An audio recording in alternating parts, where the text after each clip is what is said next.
Bonjour à tous, on est à Seclin aujourd'hui dans la métropole lilloise pour l'opération des petits castors. Donc en fait on va passer la journée avec la classe de CM1A de l'ensemble scolaire de l'Immaculée Conception pour leur apprendre les notions de bricolage mais aussi les sensibiliser à la biodiversité et surtout réaliser un nichoir à oiseaux. Allez, on y va!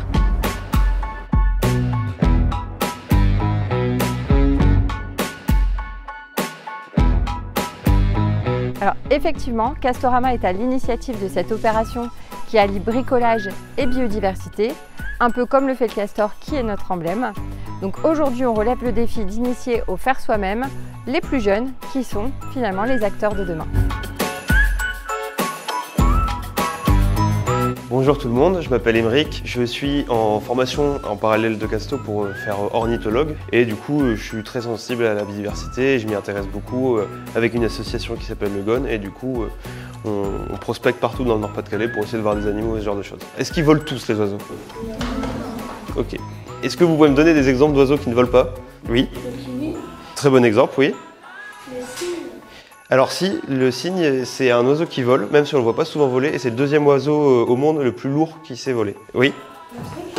L'autruche, ça vole pas, c'est vrai. Est-ce que vous avez une idée du nombre d'oiseaux qu'on peut voir dans le monde? Vas-y. 1500. C'est beaucoup plus. 3000. Plus. Plus. 10 000. C'est environ 10 000 espèces d'oiseaux qu'on peut voir, voir sur la Terre.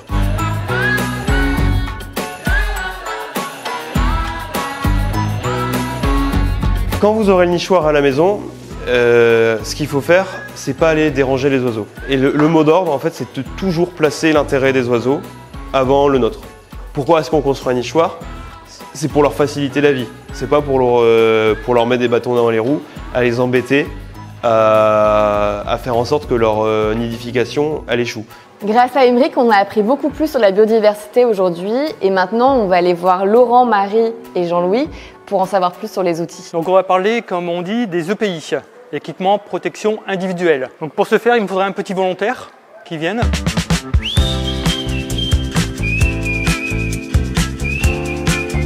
Tu m'entends? Il m'entend pas, donc c'est nickel. Qu'est-ce qu'on va retrouver aussi pour protéger cette fois-ci?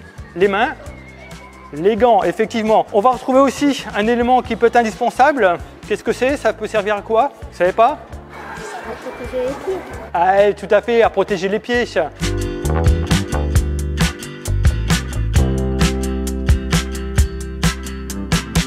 Pour couper, on va s'équiper de gants. Je te laisse essayer, t'es gauchère, droitière? Droitière. Et tu appuies pas trop fort. Voilà. Et maintenant, tu essayes tout doucement de faire aller-retour. Alors, pour faire le nichoir à oiseaux, on doit percer, visser, dévisser si on se trompe. Donc là, pour cette petite atelier-là, on va utiliser, nous, des petites vis cruciformes. Donc là, on la met bien droite. On va exercer une petite pression vers le bas pour enfoncer la vis. Qu'est-ce qu'on va utiliser aussi pour notre perchoir? C'est les outils de frappe. Donc dans les outils, quand je parle d'outils de frappe, nous avons différents outils.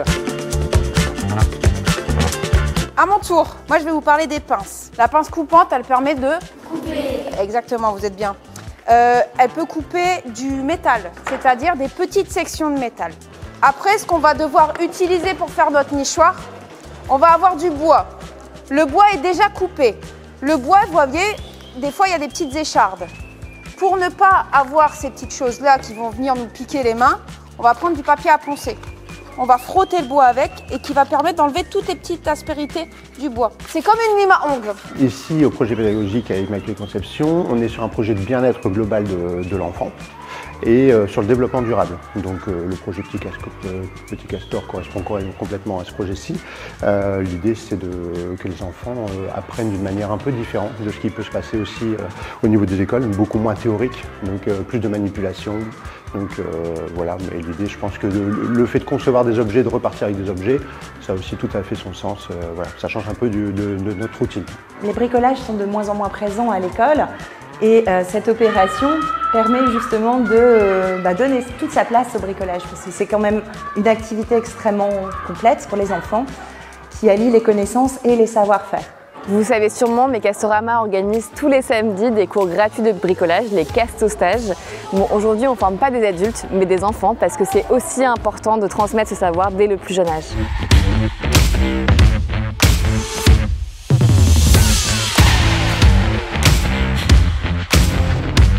Vous en sortez là? Oui. C'est pas trop difficile? Non. Eh mais t'as bientôt fini toi, non? Oui. En fait, on a un peu l'impression que t'es un peu un as du bricolage déjà. Bah, je travaillais déjà avec mon papa, je faisais déjà des petits nichoirs à oiseaux. Tu sais où est-ce que tu vas le mettre ton nichoir? Sur un arbre. Ça te donne quoi ces petits Eh ben, ça castors? se passe très bien. Des champions, des castors champions, tout simplement. Des vrais champions.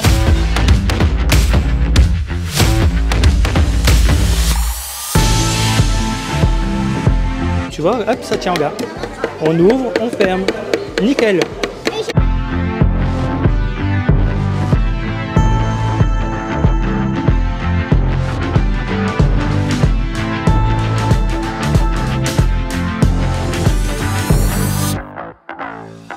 Mon moment préféré en fait c'était le matin quand on travaillait un peu sur les oiseaux parce que ça m'a fait découvrir des nouvelles choses.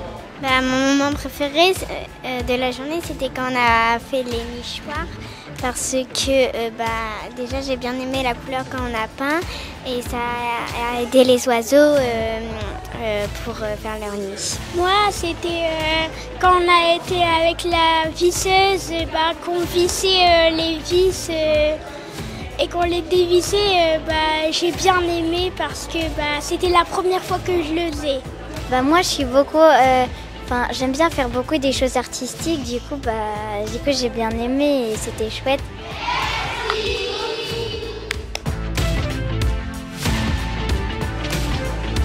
Bon, moi je trouve ça une super idée, je crois qu'elle a passé un bon moment. Voilà, elle va me raconter un petit peu, mais je crois que c'était très sympa. Et à la maison, ouais, on bricole pas mal. Elle bricole avec son papa et surtout son papy. On a déjà fait un nichoir à oiseaux comme ça avec son papy. Et elle avait beaucoup aimé et il est aussi dans le jardin, donc il y en aura un deuxième. On fait déjà un peu d'activités manuelles à la maison. C'est vrai que généralement c'est à Noël, à Halloween, mais c'est vrai que c'est sympa à faire. Enfin, on va pas jusque là quand même. Et ça permet de montrer aux enfants qu'on peut fabriquer soi-même, qu'on n'est pas obligé de tout acheter, qu'on peut recycler ou donner une deuxième vie à des objets qu'on n'utilise plus à la maison. Et toi, Quentin, t'en penses quoi du coup? Je suis assez fière comme ça. Les oiseaux, ils pourront se réfugier dans le nichoir et comme ça, ils pourront pondre des œufs et après, ça fera le cycle de la vie. La journée des petits castors, c'est terminé. N'hésitez pas à nous dire en commentaire ce que vous faites comme activité manuelle avec vos enfants et à la semaine prochaine pour une nouvelle vidéo.